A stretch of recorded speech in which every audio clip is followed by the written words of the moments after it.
Oke, bismillahirrahmanirrahim. Assalamualaikum warahmatullahi wabarakatuh. Kawan-kawan sekalian, mahasiswa Ekonomi Islam, Fakultas Ekonomi dan Bisnis Universitas Erlangga.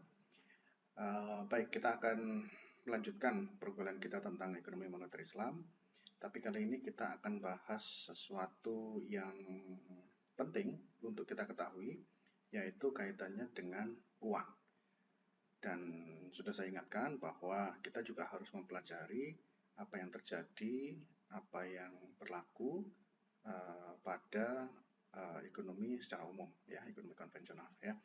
Baik, kali ini saya akan mengambil dari bukunya Frederick Mishkin, ya, chapter 3 yang berjudul Uang, ya.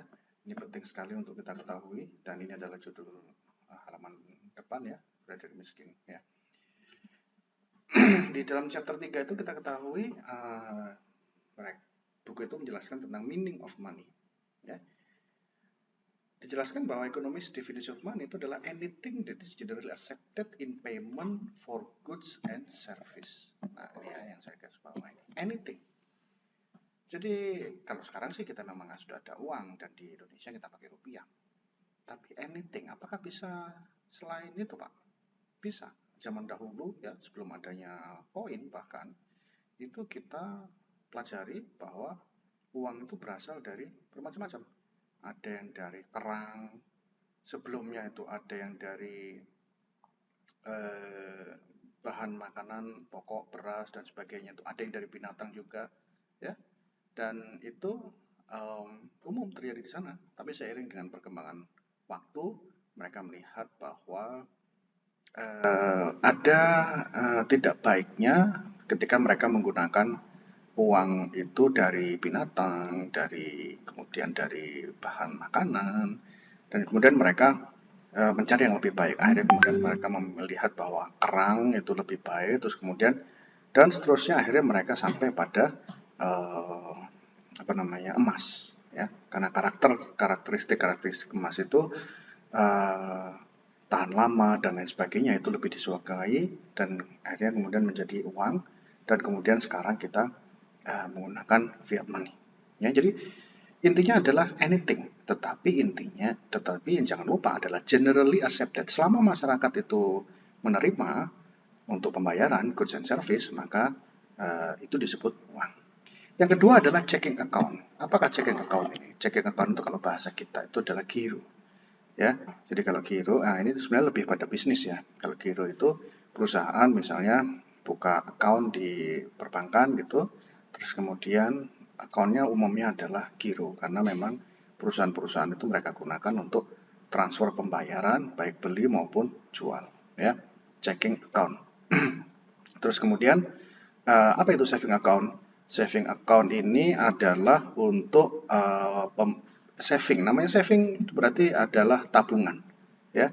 Can also be function as money provided that it is converted to currency.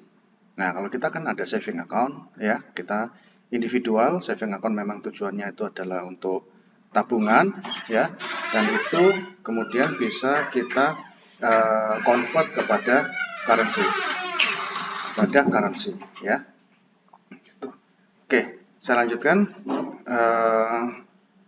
Checking account yaitu adalah giro.